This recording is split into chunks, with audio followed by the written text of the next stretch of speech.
Watcher Nooklings.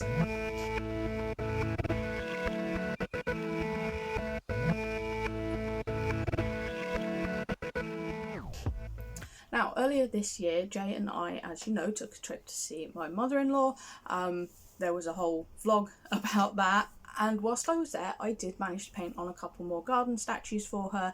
And I just thought I'd share the process with you. So let's get into it.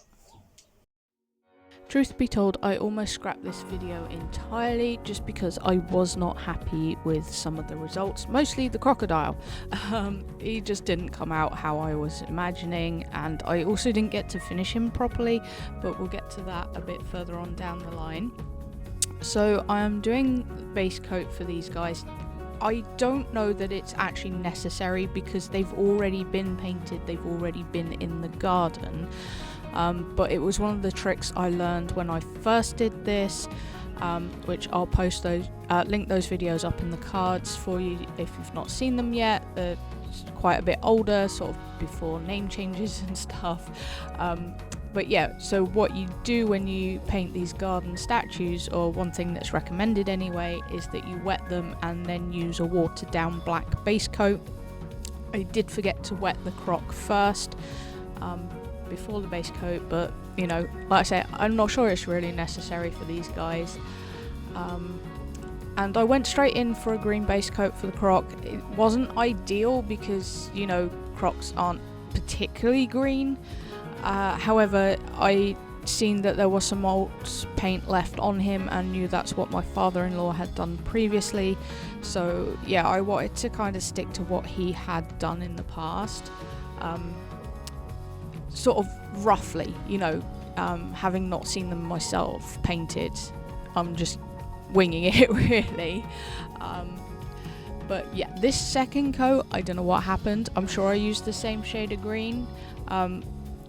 I did mix these colours all myself, but I don't know if I just used too much of the green or if I did pick out the wrong colour from the initial coat, so he did end up looking a bit neon, so I had to redo that again. But yeah, there was a lot of mistakes on this guy, but I'm gonna sit back, let you guys watch for a bit, and I'll fill you in on some of the other details in a minute.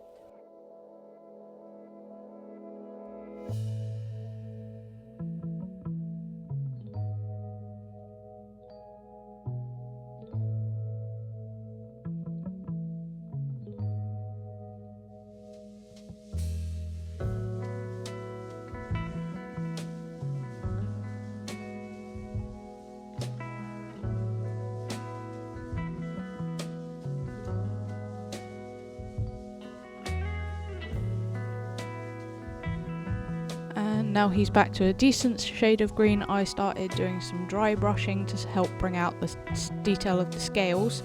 I did a lot of dry brushing and washes on this guy just to kind of try and tie everything together. Some of the colours ended up a bit bolder than I would have liked when I mixed them. One of the things that really didn't help was I forgot to bring my popsicle sticks for mixing, because since watching Mariah Elizabeth do that with her paints, I've actually found it so much easier. Like when you do it with a paintbrush, it makes so much mess. Plus you end up with a ton of it stuck on your paintbrush and it's not easy to get off. That's why in a few places you will see me use a different paintbrush to remove that from the main paintbrush, the mixing paintbrush, so it doesn't all go to waste. And in case you're wondering, yes, I am wearing my sunglasses, and the reason being is I was recently told my last optician's appointment that I am now at a point where I'm highly prone to getting cataracts, and so I need to wear sunglasses sort of as often as possible, usually only when I'm outside. But you know, my mother-in-law's conservatory is very, very bright, and I just felt I needed to. Fortunately, it didn't distort the colours too much, so it wasn't a hindrance whilst painting. This was back in the first week of May, and we'd already started with the unseasonably hot weather. So yeah, I felt it was necessary, even though I had like the sun behind me most of the time. That's why on this occasion I'm sat on this side of the table. Last time I was round the other side, and filming was a lot easier because, for one thing, I think it's being right-handed. I tend to have all my paints and everything on the right-hand side, obviously, so that it's easy enough for me to reach. But I kind of wasn't thinking about that sort of stuff whilst recording. So yeah, again, that's another reason why I almost didn't post this video. I mean, you can see what I'm doing, but you know, there's stuff in the way almost, and it kind of, yeah, just not my best filming, but hey ho, we live and we learn, and that is the main thing. And the other thing with this guy is he has got a missing eye. Now, I did take some resin eyes that I made because I wasn't sure how big it needed to be, so I had like 3 different sizes with me. Fortunately, had one that fitted.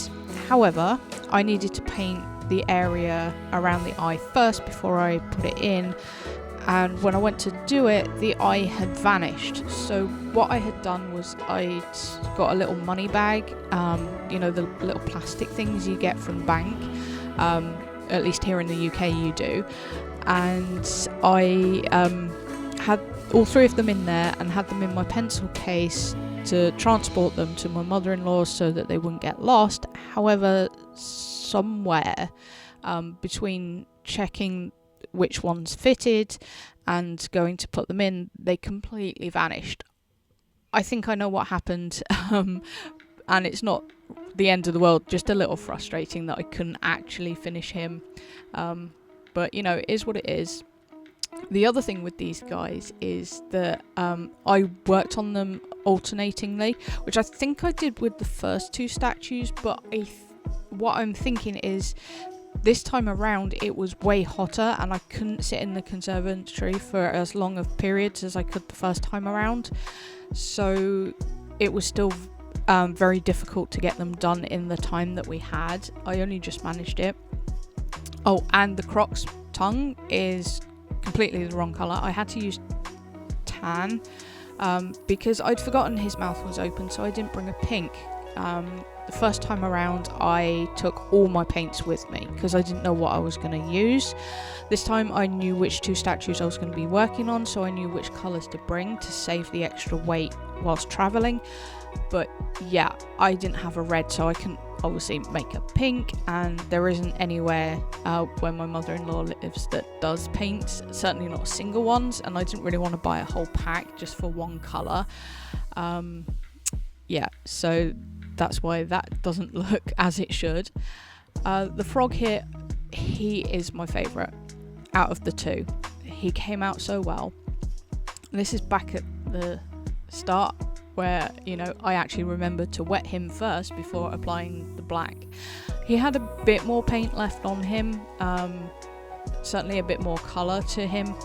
I don't know if that's to do with where he sat in the garden, I don't know, but yeah, I really love how he came out. It's just, yeah, really cool. But I'm going to stop waffling, let you enjoy the process for a bit, and I'll catch up with you in another few minutes.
Again, I did a fair bit of dry brushing on the frog. Even though he had less texture, it actually worked surprisingly well. In case you did see it, there was some damage to the back of his leg. I had nothing with me to fix it. Just wasn't expecting it, but just painting it I think helped sort of hide it a bit better.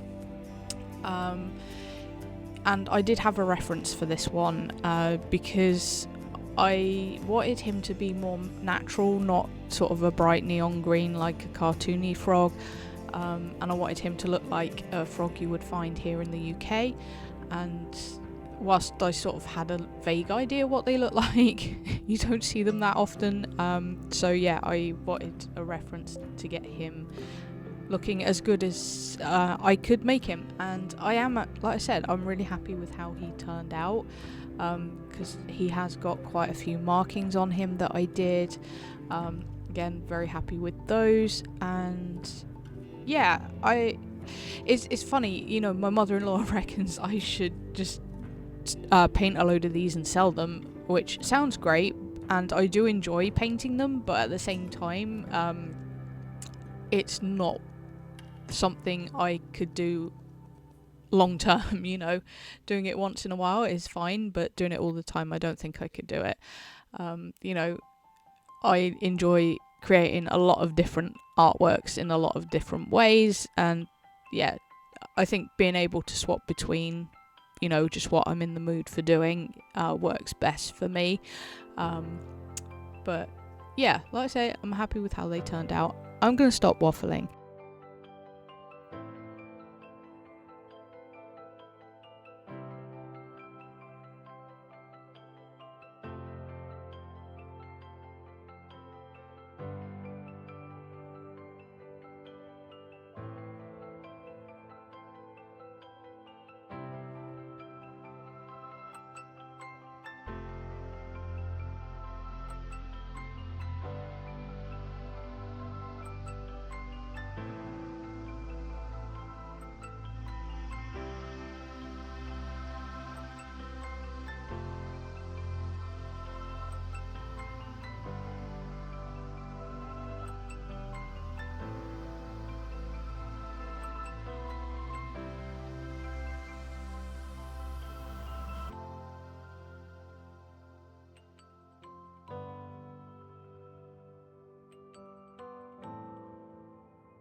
And we're on to the final markings, and I do paint the rocks that he sat on, but I won't go too much into that. It's just, again, base coat, washes, dry brushes. I didn't do an outro for this video, I just didn't think it was necessary, but I hope you guys enjoy the rest of this, and I will catch you Nooklings next time.